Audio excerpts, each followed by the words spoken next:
Sam Cooke was often hailed as the King of Soul, and he remains one of the most influential and groundbreaking artists in the history of music.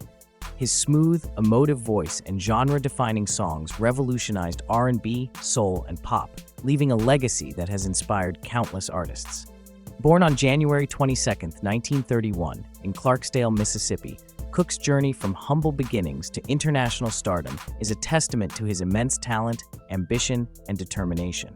However, his life was tragically cut short under mysterious and controversial circumstances, leaving behind questions about his death and the distribution of his estate.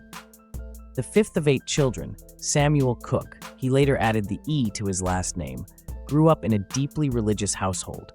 His father, Charles Cooke, was a Baptist minister, and the church became Sam's first stage. He began singing in the choir at a young age, captivating congregations with his powerful voice. By his teenage years, Cooke's vocal prowess led him to join a gospel group, the Highway QCs, where he further honed his craft. In 1950, Cooke took a monumental step in his music career by joining the legendary gospel group, the Soul Stirrers. With Cooke as their lead singer, the group achieved unprecedented success, blending traditional gospel with his unique style. Songs like Nearer to Thee and Touch the Hem of His Garment showcased Cooke's ability to infuse gospel music with emotional depth and universal appeal. In 1957, Cooke made the bold decision to transition from gospel to secular music, a controversial move that risked alienating his gospel fan base. His first pop single, You Send Me, was an instant hit, reaching #1 on both the R&B and Billboard pop charts. The song's success marked the beginning of a remarkable career in popular music.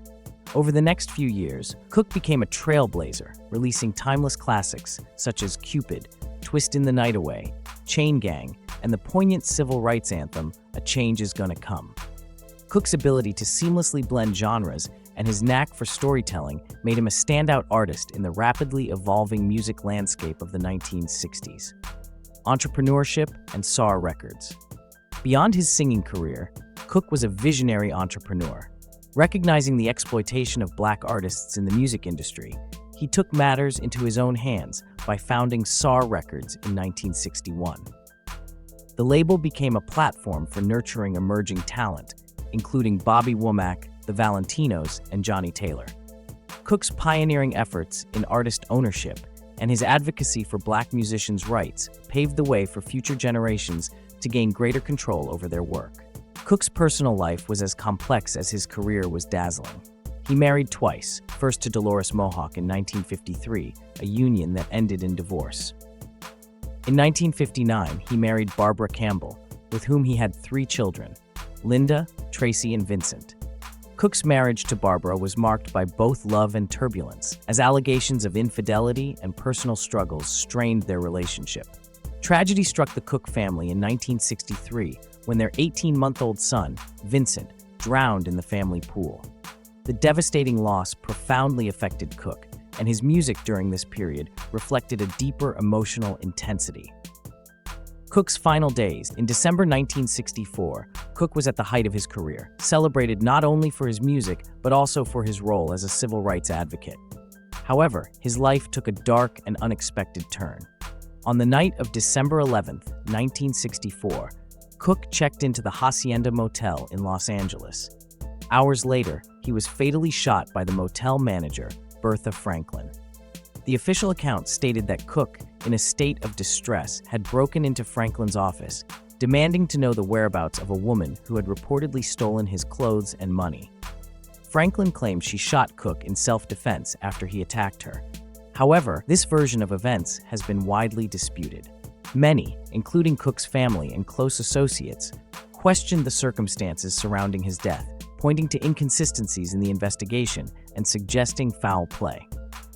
Cooke's cause of death and controversy. Cooke was pronounced dead from a gunshot wound to the chest. While his death was officially ruled a justifiable homicide, the case remains shrouded in mystery. The lack of thorough investigation and lingering questions about the events leading up to his death have fueled speculation about possible motives, including jealousy, robbery, and conspiracy. At the time of his death, Cooke owned a luxurious home in Los Angeles, symbolizing his hard-earned success. After his passing, the property fell into disrepair, a poignant reminder of the sudden void left by his untimely death. Cooke's net worth was estimated at $2.5 million, an impressive sum for the 1960s, but the distribution of his wealth would become a source of contention. No will and the battle over his estate. Sam Cooke died intestate, meaning he left no will to dictate how his estate should be managed. This oversight led to significant legal disputes among his family, business associates, and record label. Years later, in 2015, his estate was estimated to be worth around $100 million. Barbara Campbell, his widow, assumed control of his estate, but her decisions regarding Cooke's music rights and finances sparked controversy. Many of Cooke's associates believed his wealth and influence had been mishandled, depriving his children and family of their rightful inheritance. Despite the challenges surrounding his estate, Sam Cooke's legacy has endured. His music remains a cornerstone of American soul and R&B, and his influence can be heard in the work of countless artists, from Otis Redding and Aretha Franklin to contemporary musicians. Songs like "A Change Is Gonna Come" have become anthems of hope and resilience, solidifying Cooke's status as a cultural icon.